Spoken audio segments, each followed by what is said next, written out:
The scent of gardenias always makes my heart ache now. It's Iris's favorite perfume, the one she wears every day, and by extension the one that clings to Isaac's suits when he stops by their family's penthouse. I can smell it now as I stand in their kitchen, supposedly helping Iris plan her birthday party, but really just stealing glances at him through the open doorway where he sits at the dining table, reviewing documents with that sharp focus that makes my stomach flutter. Earth to Ivy. Iris waves a hand in front of my face, her dark eyes sparkling with amusement. "You're doing it again." "Doing what?" I ask, too quickly, my cheeks already burning, staring at my brother like he's the last slice of chocolate cake at a fat camp. She grins, not unkindly. "It's been what, 6 years now? Since college? Don't you think it's time to, I don't know, actually talk to him? He doesn't even know I exist," I mutter, turning back to the seating chart we're supposedly working on. "I'm just his sister's invisible best friend." It's true. In the 7 years I've known Iris, her twin brother has looked directly at me maybe 5 times. And I mean really looked, not the polite nod he gives me when I'm in his peripheral vision. 5 times in 7 years. I've counted. I've memorized each instance like some pathetic, lovesick teenager, even though I'm 26 years old and should absolutely know better. Isaac Moretti is everything I should run from. Dangerous, cold, completely unattainable. He runs the family business, which everyone knows is a polite term for organized crime, though no one ever says it out loud. He's also absurdly beautiful in that way that makes women stupid. All sharp jawlines and stormy gray eyes and that perfectly tailored Italian suit that probably costs more than my car. And he treats me like furniture. I've watched him charm senators, intimidate rivals, and seduce a parade of leggy models who hang on his arm like expensive accessories. But me? I get polite distance, the kind of courtesy you'd show a potted plant. "He knows you exist," Iris says, returning to her laptop where we're supposed to be finalizing the guest list. "He's just complicated about his sister's friends." "Complicated how?" She gives me a look I can't quite read. "Just complicated. Trust me, it's better this way." Before I can press her on what that means, my phone buzzes, a Tinder notification. "Marcus, 28, investment banker, wants to know if I'm free for drinks Friday night." He's attractive in that safe, boring way that's exactly what I need to get over this ridiculous obsession with Isaac Moretti. I accept before I can overthink it. Finally, Iris grabs my phone to see the message. Marcus looks normal, like actually employed and everything. "When's the date?" "Friday, casual drinks." I try to sound more excited than I feel. "Nothing serious, just trying something new." "Good. You need to get out there.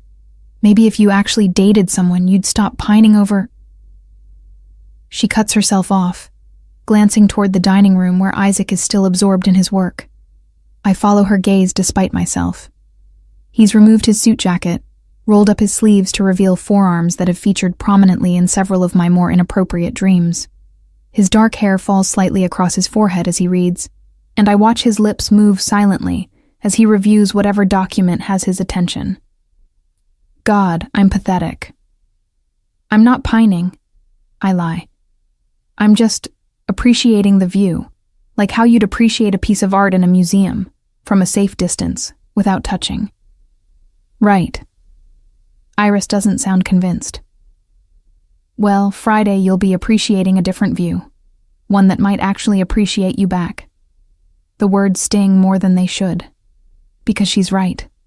Isaac Moretti will never appreciate me. I'm just Ivy Bennett, the girl who works as an event coordinator for a modest boutique hotel, who wears sensible heels and owns exactly 3 dresses nice enough for Iris's world. I'm not the kind of woman who turns his head. I'm already standing to leave, gathering my laptop and phone, when Isaac finally speaks. His voice carries from the dining room, that low rumble that does things to my spine that should be illegal.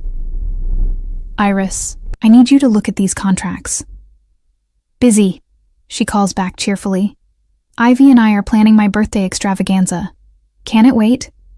No. One word. Firm. Commanding. With that edge that says he's used to being obeyed. I hate how it makes my pulse quicken. Iris rolls her eyes but stands. Give me 5 minutes, she tells me. Don't leave yet.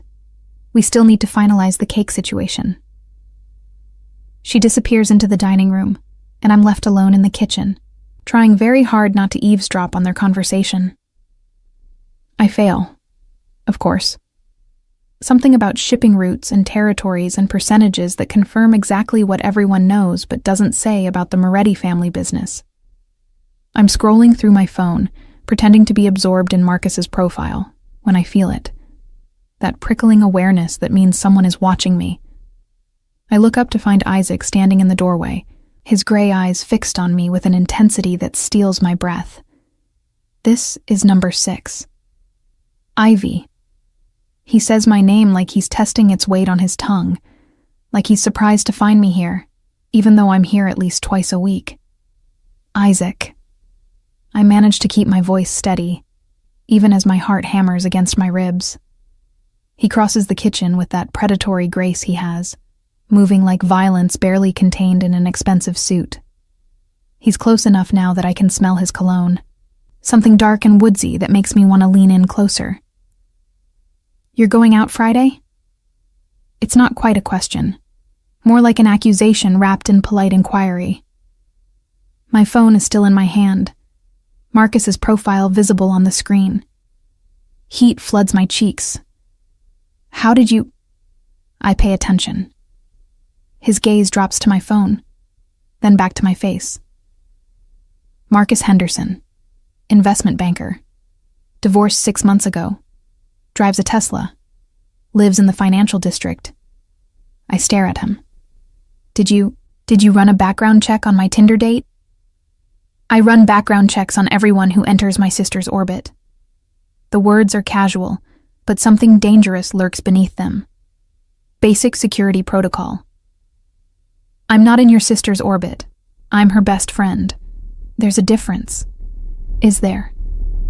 He leans against the counter, and suddenly the kitchen feels too small, the air too thick. You're here constantly. You know our family. You're close enough to be leverage if anyone wanted to use you. The implication settles over me like ice water. I'm not a person to him. I'm a potential security risk. Well, thank you for the warning, I say, standing and grabbing my things with more force than necessary.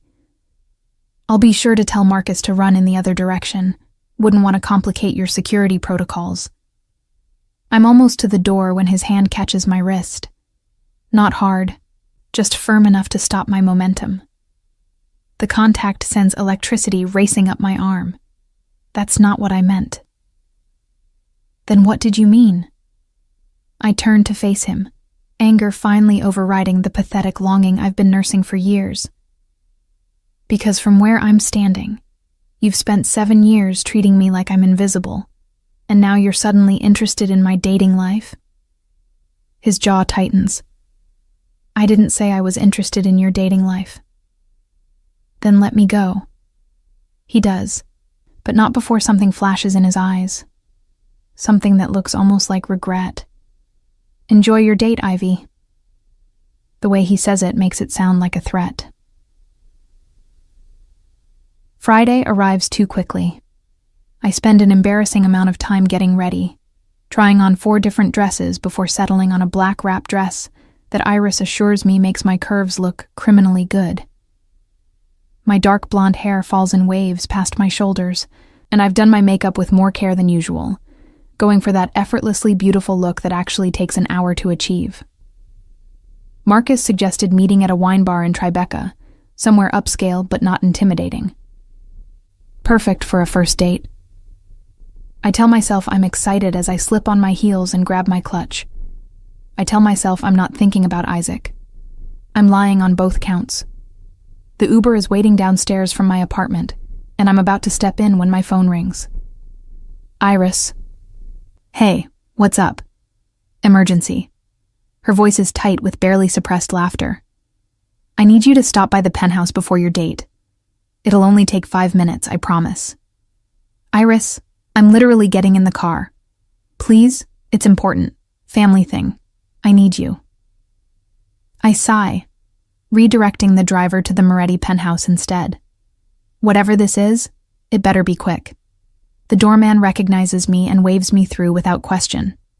The elevator ride to the top floor feels longer than usual, my stomach knotting with an anxiety I can't quite name. Something feels off. The penthouse door is unlocked, which isn't unusual. What is unusual is the silence. Normally there's music playing, or Iris on the phone, or the general hum of activity that fills their space. Iris? I call out, stepping inside. Where are you? Living room. I follow her voice, my heels clicking on the marble floor. The living room is empty except for Isaac, standing by the floor-to-ceiling windows with a glass of whiskey in his hand, his back to me. Where's Iris? She had to step out. He doesn't turn around. Emergency at the gallery. My skin prickles with warning. You said she needed me for a family thing. I lied. The admission sends my heart into overdrive.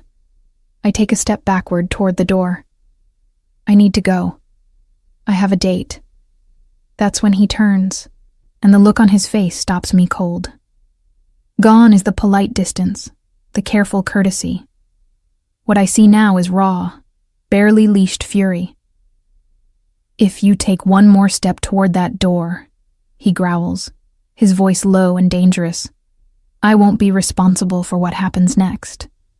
I freeze, my hand still clutching my purse. Isaac sets his whiskey down on the side table with deliberate care, the glass making a soft clink that sounds impossibly loud in the sudden silence. Every instinct screams at me to run, but my feet refuse to cooperate. What the hell is wrong with you? I finally manage, anger cutting through my fear. You don't get to summon me here and threaten me because I have plans.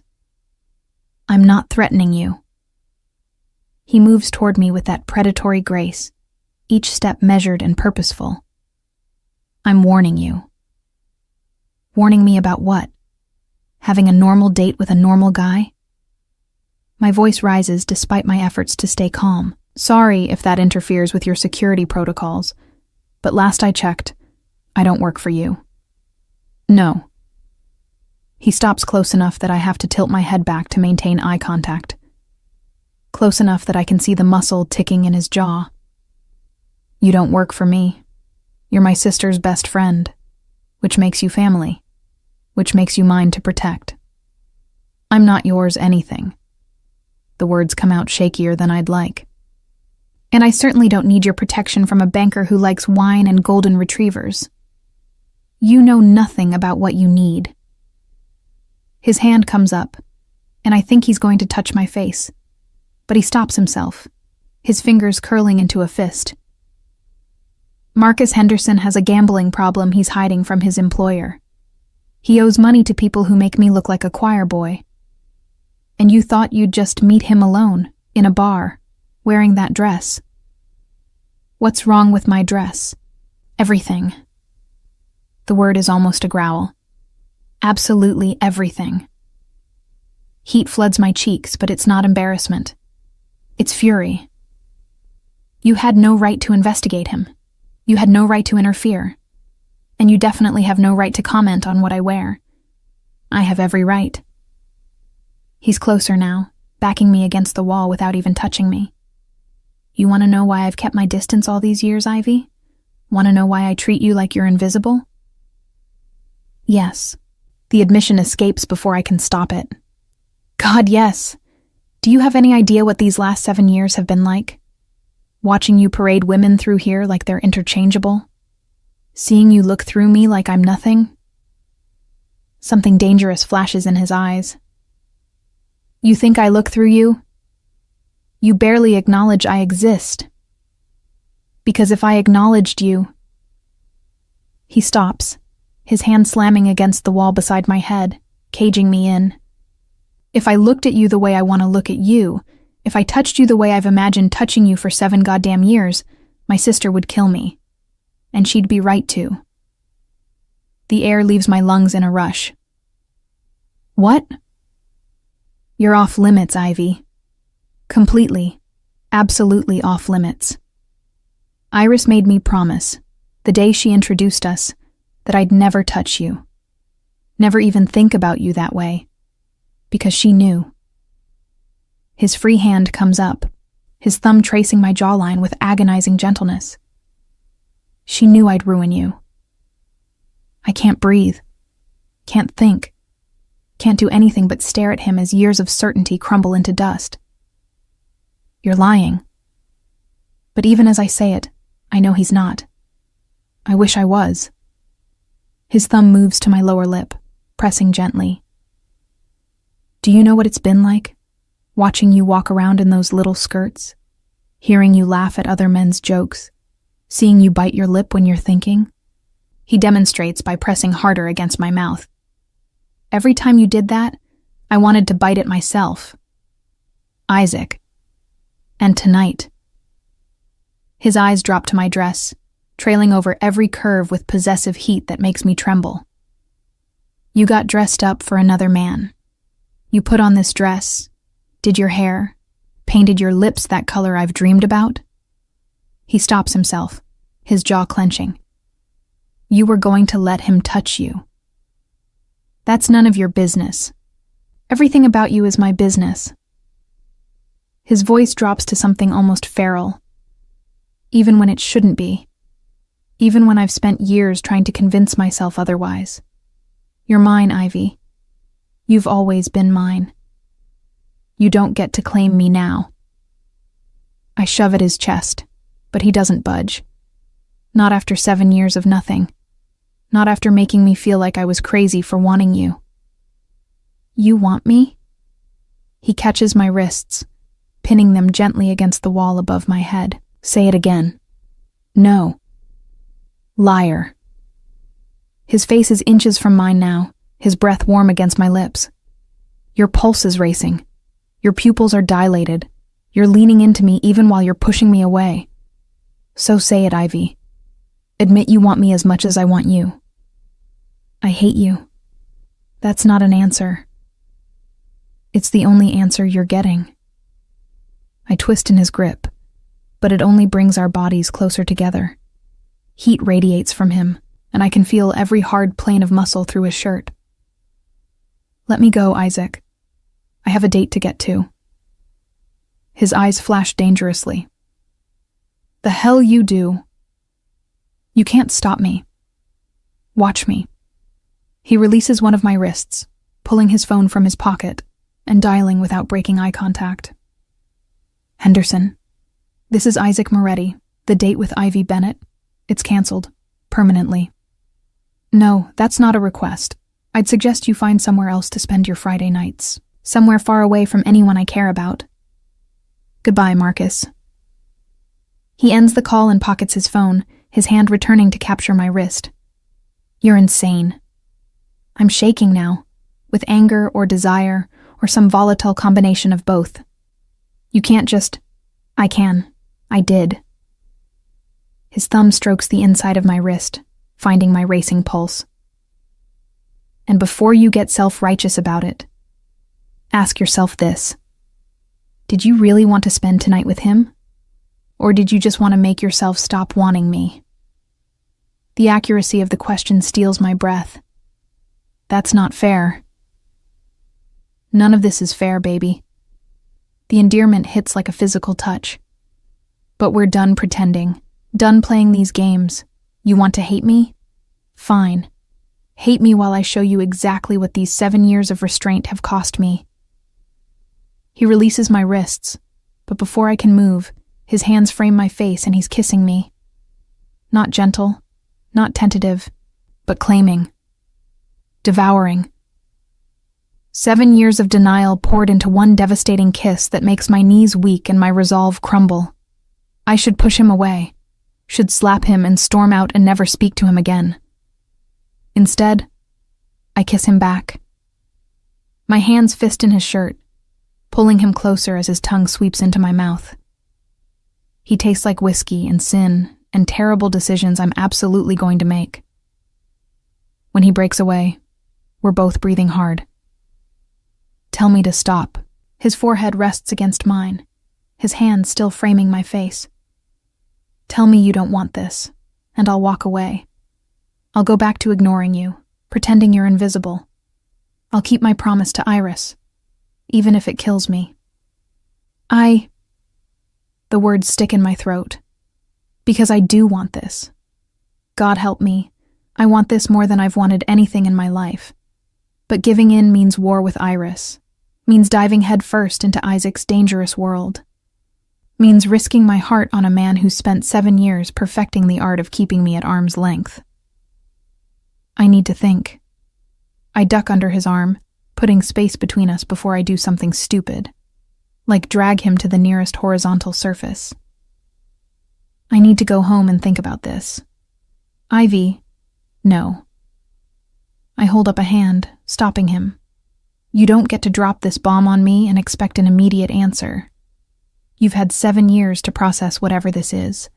I've had 7 minutes. He watches me with those intense gray eyes, and I can see him fighting the urge to argue. Finally, he nods. I'll have Marco drive you home. I can take an Uber. Marco is driving you home. It's not a request, and he'll be parked outside your building tonight. Standard security protocol. I don't need... You do now. His expression hardens. You know what I am, Ivy. What my family is. The second I kissed you, you became a target. So until we figure this out, you have protection. Non-negotiable. The reality of what he's saying sinks in like stones in my stomach. This isn't just about attraction or forbidden feelings. This is about entering a world where people become leverage, where security teams are necessary, where a kiss makes you a target. What have you done? I whisper. Something I should have done 7 years ago. He crosses to me, his hand gentle as it cups my cheek. Or maybe something I should never have done at all. Either way, it's done now. You're mine, Ivy, whether you accept that or not. I'm not yours. Keep telling yourself that. His thumb traces my swollen lower lip. But we both know the truth now. The only question is what you're going to do about it. I don't sleep. Can't sleep. Every time I close my eyes, I feel Isaac's hands on my face, taste him on my lips, hear his voice growling that I'm his. Marco is indeed parked outside my building, the black SUV impossible to miss under the streetlight. Standard security protocol, Isaac called it. A cage with a leather interior is more accurate. At 2 a.m., I give up on sleep and do something profoundly stupid. I text him. Why now? After all this time? Why break your promise now? The response comes within seconds, like he's been waiting. Because watching you leave for another man broke something in me that was already cracked. Because I'm selfish. Because I've reached my limit for noble sacrifices. Pick whichever answer helps you sleep. I'm not sleeping. Neither am I. I'm sitting in my office drinking scotch and remembering how you taste. Come back. No. Liar. You want to. You're thinking about it right now. He's right, and I hate him for it. I'm thinking about throwing on clothes and going back to that penthouse. I'm thinking about finishing what we started. I'm thinking about 7 years of longing finally being satisfied. Iris will never forgive us. The response takes longer this time. I know, but I'm done choosing between the two of you. I'm choosing both. She'll have to accept it. And if she doesn't, then I'll lose my twin sister and gain you. Not an ideal trade, but one I'm willing to make. The casual way he says it terrifies me. Like I'm worth destroying his family over. Like this attraction that's been simmering for years is worth any price. You can't mean that. I've never been more serious about anything in my life. Now stop texting me and go to sleep, or come here. Those are your only 2 options. I should choose sleep. Should turn off my phone and deal with this in the morning with a clear head. Instead, I'm pulling on jeans and a sweater, French braiding my hair, and slipping out my fire escape to avoid Marco. If Isaac wants me to come to him, he can deal with the fact that I won't make it easy. The night air is cold against my face as I navigate the familiar route to the Moretti penthouse on foot. It's a 20-minute walk, plenty of time to second-guess this insane decision. But I keep moving, drawn by something stronger than common sense. I'm half a block away when a figure steps out of the shadows. My heart lurches before I recognize the broad shoulders, the expensive coat. Trying to sneak past my security, baby? Isaac's voice is amused, dangerous. Did you really think I wouldn't know the second you left your building? I'm not your prisoner. No. He closes the distance between us in 3 strides. You're something much more complicated than that. Up close, I can see the exhaustion in his eyes, the tension in his jaw. He looks like he's been fighting the same battle I have, sleepless and wound tight. Why did you come? He asks, his hands settling on my waist like they belong there. I don't know. The truth feels safer than a lie. Maybe because I'm tired of fighting this, or maybe because I want answers that make sense of the last 7 years. What if there aren't any answers that make sense? His forehead touches mine, that gesture already becoming familiar. What if it's just this? Just want and need and something that shouldn't exist but does anyway? Then we're both in trouble. The best kind. His lips brush mine, gentle this time. Testing. Come upstairs. Let me show you what these years have been like for me.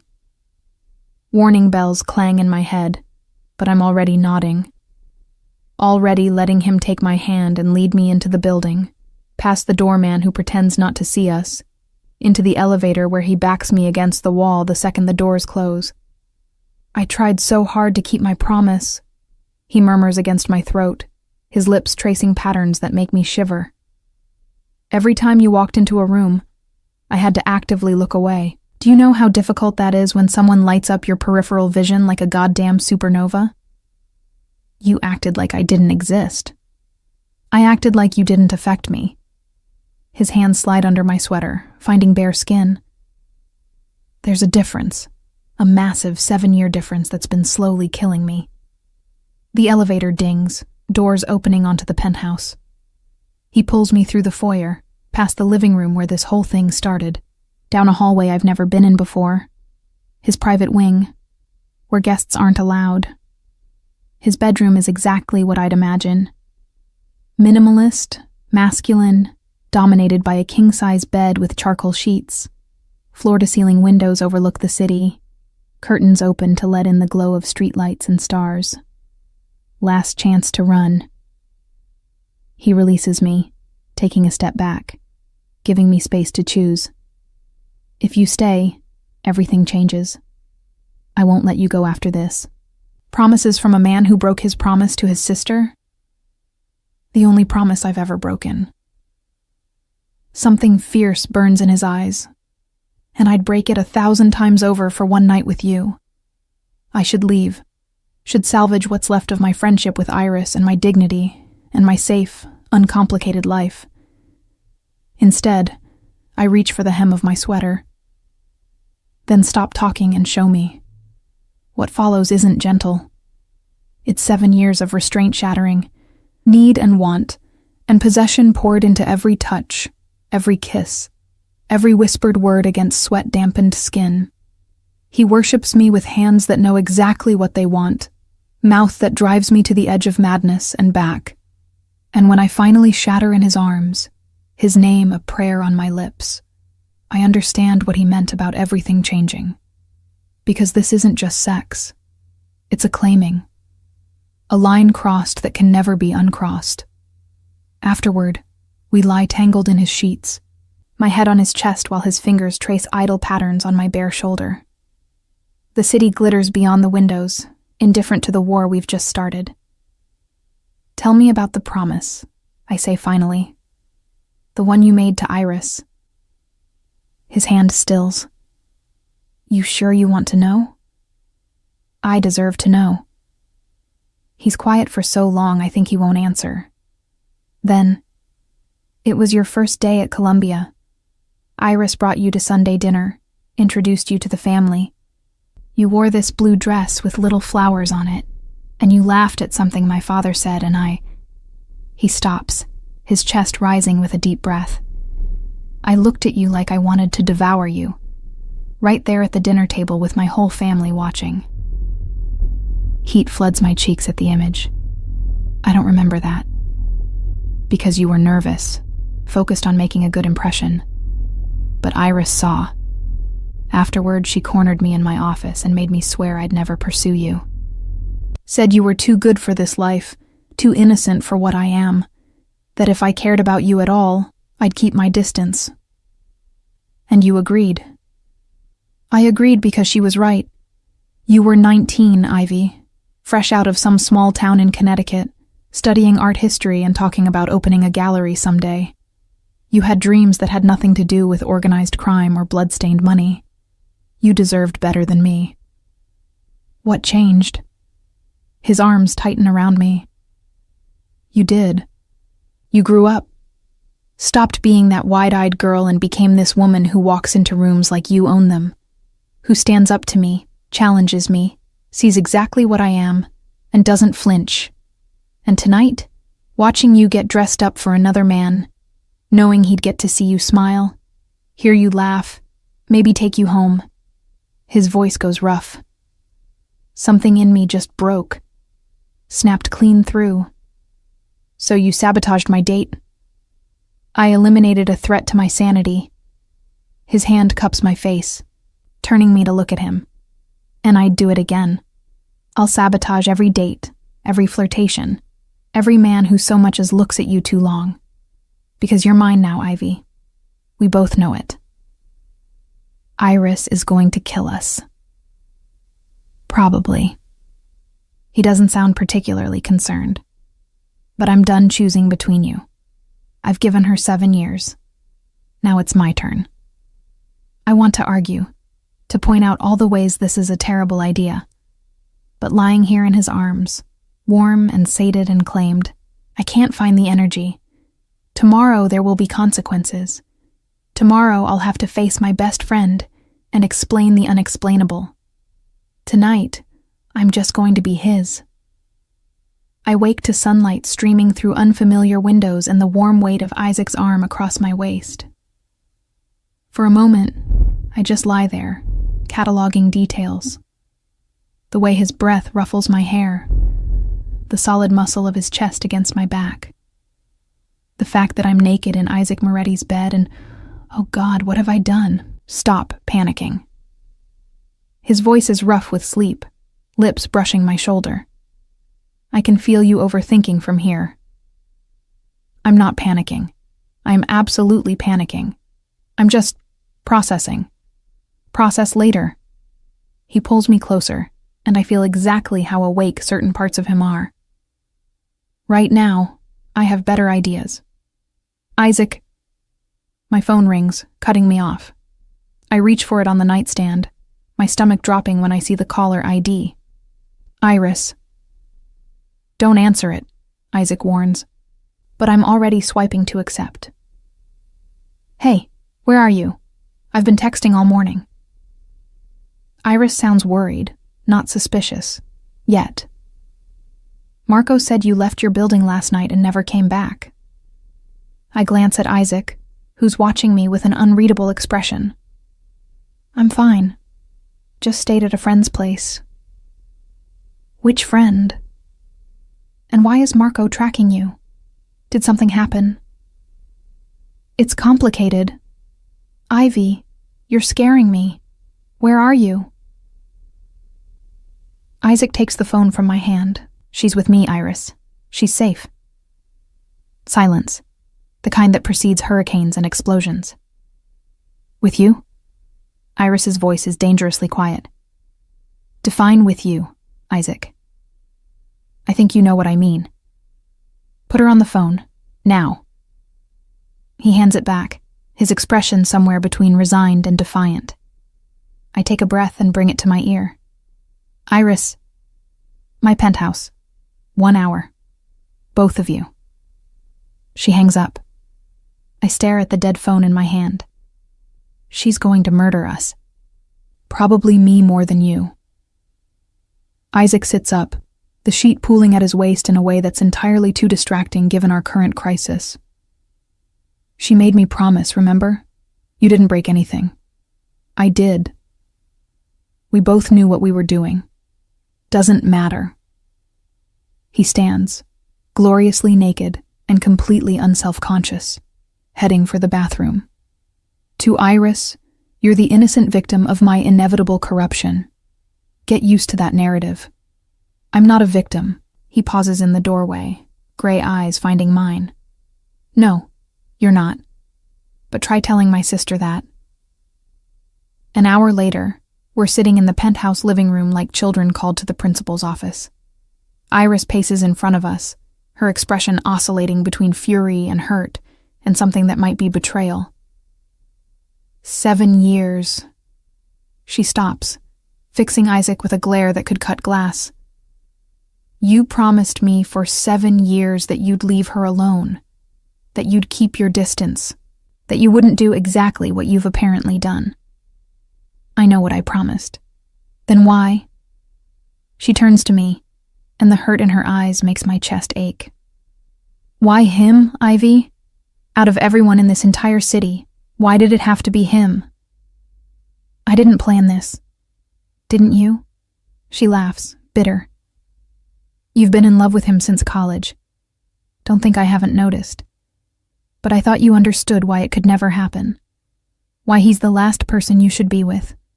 Because he's dangerous? I stand, needing to meet her at eye level. Because he's in the Mafia? I know what he is, Iris. I've known for years. It's not about what he is. She looks between us, something like grief crossing her face. It's about what he does to people, how he consumes them until there's nothing left. I've seen it with every woman he's ever been with. They go in whole and come out shattered. I'm not every woman. That's what they all thought. Iris's voice cracks. You're my best friend, Ivy, and he's my brother. I can't watch him destroy you. He's not going to destroy me, I say, though I'm not entirely sure I believe it. Isaac finally speaks, his voice quiet but firm. I'm not going to hurt her, Iris. Not the way you think. You can't promise that. She faces him, tears glittering in her eyes. You've never kept a woman longer than 3 months. You get bored, you move on, you leave wreckage in your wake. What makes Ivy different? Everything. The word is simple, absolute. She's different because she's always been different. Because I've wanted her for 7 years and spent every day of those years trying to convince myself I didn't. Because when I look at her, I don't see a temporary distraction. I see the rest of my life. The silence that follows is deafening. Iris stares at her brother like she's never seen him before. Did you just say the rest of your life? He stands, moving to where I'm frozen by the windows. His hand finds mine, fingers intertwining. I'm in love with her. I have been since the day you introduced us, and I'm done pretending otherwise. My heart stops, restarts, stops again. You're in love with me? The words come out barely above a whisper. Devastatingly. He turns to face me, and the naked honesty in his expression steals my breath. Why do you think I stayed away? It wasn't just the promise to Iris. It was self-preservation. Because I knew if I let myself have you, I'd never want anything else. Isaac. I love you, Ivy. I love your laugh and your terrible coffee addiction and the way you bite your lip when you're thinking. I love how you call me on my bullshit and stand up to me even when you're scared. I love that you see what I am and haven't run screaming yet. And I'm terrified because loving you makes you my greatest weakness. But I'm doing it anyway. Iris makes a strangled sound. This is worse than I thought. Why? I can't look away from Isaac, can't process what he's just said. Why is it worse? Because he means it. She sinks onto the couch, head in her hands. When Isaac Moretti loves someone, he doesn't do it halfway. He doesn't do anything halfway. God, you're both so screwed. Iris, I start, but she holds up a hand. I need time to process this, to figure out how I feel about my best friend sleeping with my twin brother, who she's apparently been in love with for years, while he's been secretly in love with her back like some terrible romance novel. She looks up, and despite the anger, there's something almost like amusement in her eyes. You two are ridiculous, you know that? Is that your blessing? Isaac asks carefully. It's not my blessing or my curse. You're both adults who made your choice. She stands, pointing at me. But you, Ivy Bennett, are going to sit down and tell me every detail of how this happened, starting with why you snuck out on Marco last night. I didn't sneak out. You literally climbed down your fire escape. Isaac's smirk is infuriating. Marco has thermal cameras. You have thermal cameras on my apartment? Standard security protocol. Stop saying that. I turn to Iris. See what I have to deal with? Oh, honey, she says, her expression somewhere between sympathy and sadistic glee. You have no idea what you've gotten yourself into. Welcome to the family. The next 2 weeks are a masterclass in sexual tension and psychological warfare, because Isaac Moretti, I discover, is a man who takes challenges very seriously. And I, apparently, am incapable of backing down from a fight. It starts innocently enough. I show up to help Iris with final party preparations, wearing a sundress that shows exactly the right amount of leg. Nothing scandalous, just enough to make Isaac's jaw tighten when he walks into the room. Is that new? He asks, his voice carefully controlled. This old thing? I smooth down the skirt, watching his eyes track the movement. I've had it for ages. Lies. I bought it yesterday specifically to drive him insane. He knows it too. I can see it in the dangerous glint in his eyes, the way his fingers flex around his coffee cup, like he's imagining them flexing around something else entirely. Interesting choice for furniture shopping, he comments, because apparently we're now helping Iris select pieces for her new gallery space. I can change if it's inappropriate, I offer sweetly. Don't. The word comes out almost harsh. You look perfect. Iris glances between us with barely concealed amusement. Should I leave you two alone, or are you going to keep eye-fucking across my future gallery? We're not. I start. Definitely eye-fucking, Isaac confirms, not breaking eye contact with me. But we can multitask. This becomes our pattern. I dress to kill. He suffers beautifully. I pretend not to notice. He retaliates by standing too close, touching my lower back when guiding me through doorways, whispering comments in my ear that make my knees weak. It's torture. Delicious, addictive torture. The real warfare begins when I mention, casually, over dinner at the penthouse, that Marcus texted me an apology for canceling our date. Isaac's fork stops halfway to his mouth. He what? Texted me. I take a sip of wine, the picture of innocence. Said he hoped we could try again sometime. That he understood if I was seeing someone else but wanted to stay in touch. Block him. That seems rude. Ivy, his voice drops to that dangerous register that makes my stomach flutter. Block him. I don't know. I tap my finger against my wine glass. He did seem really nice in his messages. Very respectful. Mentioned he loves hiking and has a golden retriever named Max. The glass in Isaac's hand shatters. Red wine spreads across the white tablecloth as shards of crystal glitter among the drops.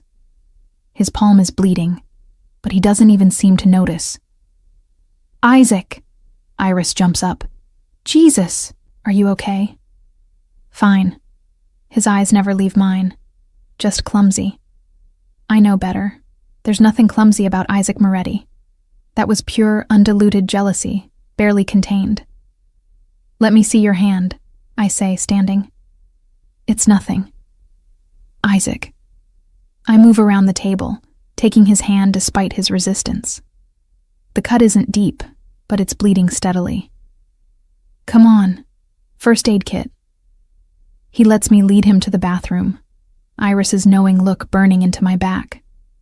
The second the door closes, he has me pressed against it, his injured hand braced against the wood beside my head. That was cruel, he growls. What was? I'm the picture of innocence. You know exactly what. Mentioning him, his golden retriever, the hiking. His uninjured hand comes up to cup my face. You're playing with fire, baby. Maybe I like the burn. You're going to get more than a burn if you keep this up.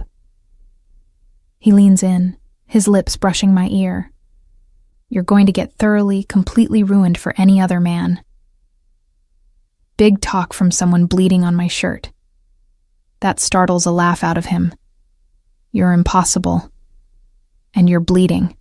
Sit. I push him toward the closed toilet lid, pulling out the first aid kit from under the sink. Let me fix this before Iris thinks I'm murdering you in here. He watches me clean the cut with an intensity that makes my hands shake. When I finish wrapping the gauze, he catches my wrist, pulling me between his spread thighs.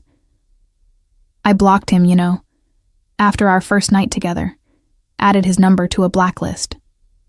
His thumb traces circles on my inner wrist. He couldn't text you if he tried. What? I stare at him. Isaac, that's possessive, controlling, unhinged. He nods. All of the above. But I told you. You're mine. I meant it. You can't just blacklist people from contacting me. Can I? His other hand slides up my thigh, under the hem of my sundress. Seems like I already did.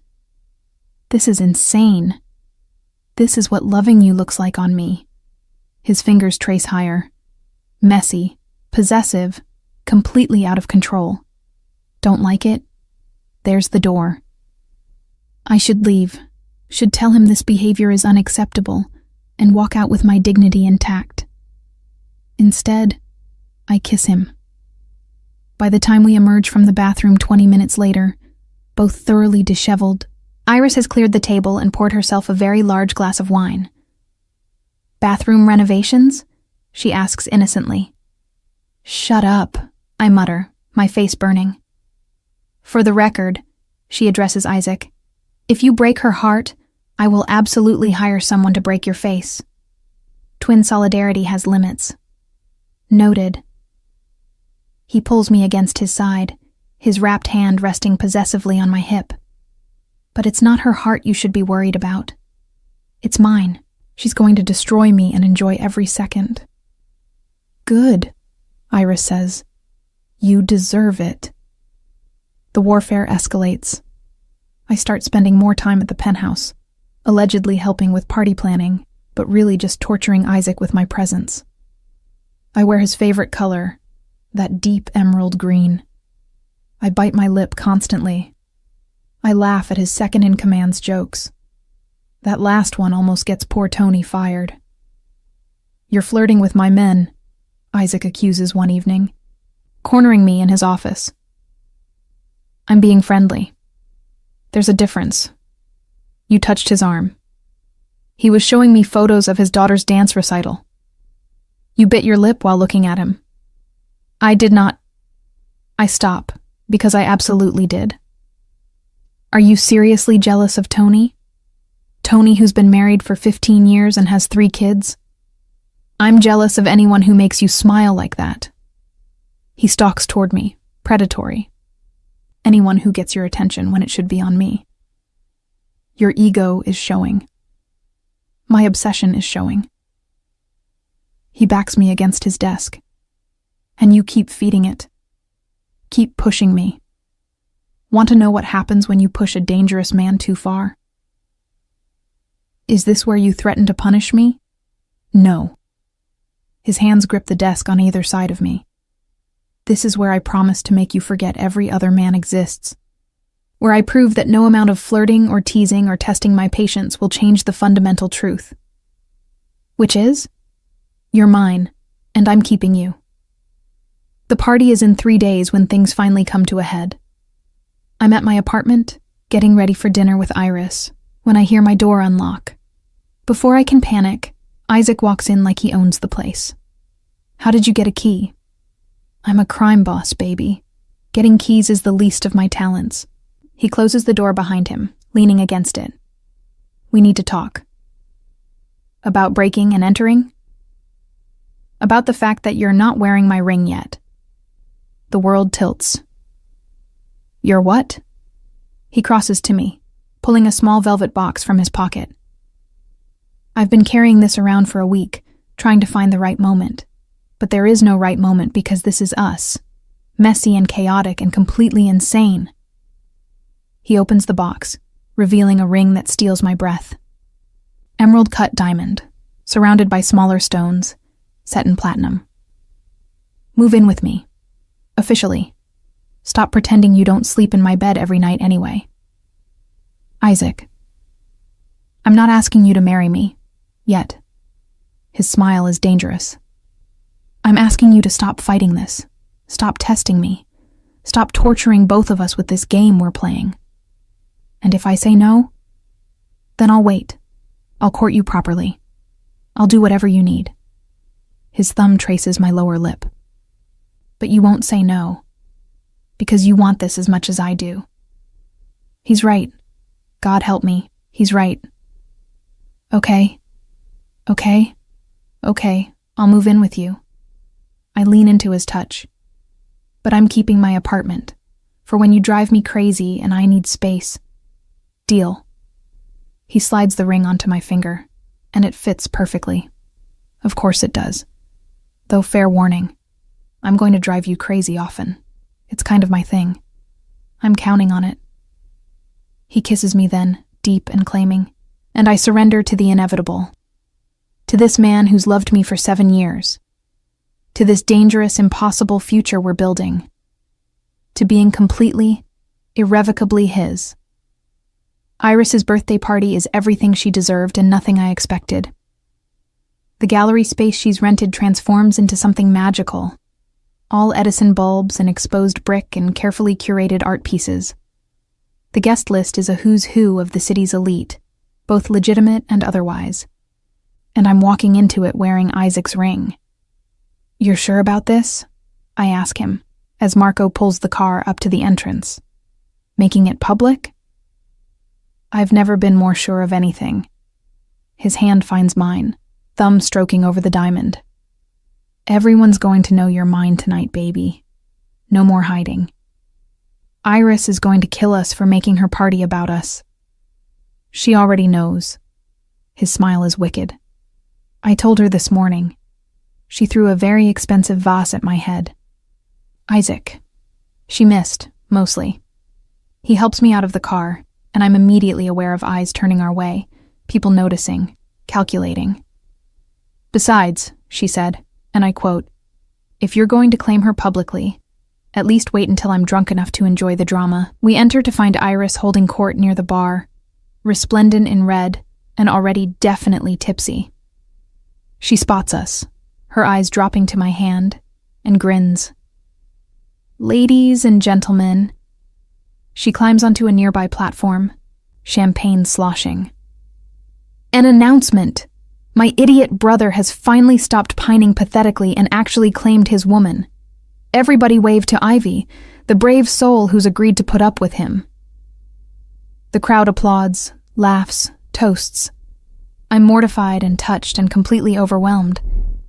Isaac just pulls me closer, his arm around my waist, possessive and proud. Told you she'd be fine with it. She's drunk. She's happy. He presses a kiss to my temple. She's been rooting for us since the beginning, even while trying to protect you from me. Now she can stop playing both sides. The evening unfolds in a blur of congratulations and curious questions and thinly veiled assessments. Some people are genuinely happy for us. Others are clearly calculating what this means for power dynamics and alliances. And then there's the contingent who look at me like I'm already a ghost. "Don't worry about them," Isaac murmurs, reading my expression as we slow dance to music played by a live jazz quartet. "They're just jealous. They think you're going to destroy me." "I probably will. His honesty is brutal and beautiful. But you're going to destroy me right back. That's how this works." Mutual destruction. How romantic. With us? Absolutely. He spins me out and back in, my body fitting against his perfectly. "You know what I realized this week? That you're obsessed with me? Besides that." His lips brush my ear. "All those women Iris mentioned, the ones I supposedly shattered, I never felt anything for them. Not really. They were placeholders, distractions, ways to convince myself I didn't want what I couldn't have. And now I have you. And I'm never letting go." His hand tightens on my waist. "Fair warning. I'm going to be possessive and demanding, and probably drive you insane on a regular basis. I'm counting on it." The song ends, and we're separating when I feel it, that prickling awareness that means trouble. I turn to find a woman approaching, tall and blonde and vaguely familiar. Isaac Moretti. Her smile is sharp. "And this must be the woman who finally tamed you." "Natasha." Isaac's voice goes carefully neutral. "I didn't realize you were invited. Iris and I go way back." She extends a hand to me. "Natasha Volkov. I dated Isaac last year." I shake her hand, feeling Isaac tense beside me. "Ivy Bennett. Nice to meet you." "Such a sweet ring." Her eyes linger on my hand. "Though I'm surprised Isaac gave you that one. Usually the Moretti emerald goes to, 'That's enough.'" Isaac's voice cuts like a blade. "Enjoy the party, Natasha." She leaves with a knowing smile, and I turn to him. "What was that about?" Ancient history trying to make trouble. He's already guiding me toward the exit. "Come on, I need air." We end up on the gallery's rooftop, the city sprawling beneath us in a carpet of lights. Isaac immediately loosens his tie, that telltale sign of stress. "What did she mean about the ring?" I ask finally. He's quiet for a long moment. "The Moretti emerald traditionally goes to the bride, not the girlfriend, not the fiancée when we get there. The bride." My heart stutters. "Isaac, I know we've only been official for 2 weeks. I know it's insane. But I've wanted you for 7 years, Ivy. When I said I see the rest of my life with you, I meant it." He turns to face me, vulnerability raw in his expression. "That ring was my grandmother's. She gave it to my mother. My mother was going to give it to whoever I married. I'm giving it to you because I can't imagine giving it to anyone else." "You're proposing? Now? At your sister's birthday party?" "I'm not proposing." His smile is crooked. "Not officially. I'm just making my intentions very clear. When I do propose, it'll be better than this. More romantic. Less panic-inducing." "This is pretty panic-inducing already." "Good." He pulls me against him. "I like you a little panicked. Makes it easier to catch you when you try to run." "I'm not running." "No." His forehead touches mine. "You're standing still, letting me catch you. It's terrifying and perfect and everything I didn't know I needed." I kiss him then, soft and slow, and full of promise. When we break apart, the city glitters around us like we're the only 2 people in the world.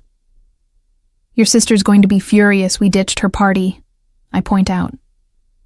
"My sister is 3 sheets to the wind and trying to convince Antonio Russo to buy a painting of a banana duct taped to a canvas for $50,000. He grins. "She won't even notice we're gone." We slip back inside to find chaos. Iris has indeed cornered Antonio, but she's also somehow acquired a microphone and is making toasts that start sweet and devolve into embarrassing stories about Isaac's childhood. And then he cried because the puppy was too cute, she's saying. My big bad mafia boss brother, crying over a golden retriever puppy. I'm going to kill her, Isaac mutters, but he's smiling. You love her. Unfortunately. He steals my champagne glass. Come on, let's save Antonio before she sells him something ridiculous. The rest of the night is a perfect blur. Dancing and laughing and watching Isaac try to manage his drunk sister while also keeping me close. At one point, Iris drags me to the bathroom for a serious talk that turns into her making me promise to hurt him back if he ever hurts me. I mean it, she slurs, poking my chest. You're my best friend, and he's my brother. But you were mine first, so if he screws this up, I'm on your side. I love you, I tell her, meaning it. Love you too. She hugs me tight. Now go. He's been staring at the door like a lost puppy for 5 minutes. It's adorable and pathetic. Isaac is indeed waiting outside the bathroom, trying to look casual and failing completely. She threatening to kill me? He asks. Only if you deserve it. Fair. He takes my hand. Ready to get out of here? I'm done sharing you with the masses. We say our goodbyes, Iris making us promise to have brunch tomorrow and escape into the night. Marco drives us back to the penthouse in comfortable silence, Isaac's thumb tracing patterns on my palm the whole way. Inside his bedroom, he helps me out of my dress with reverent hands.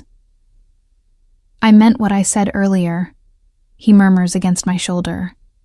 About the rest of my life. I know. I turn in his arms.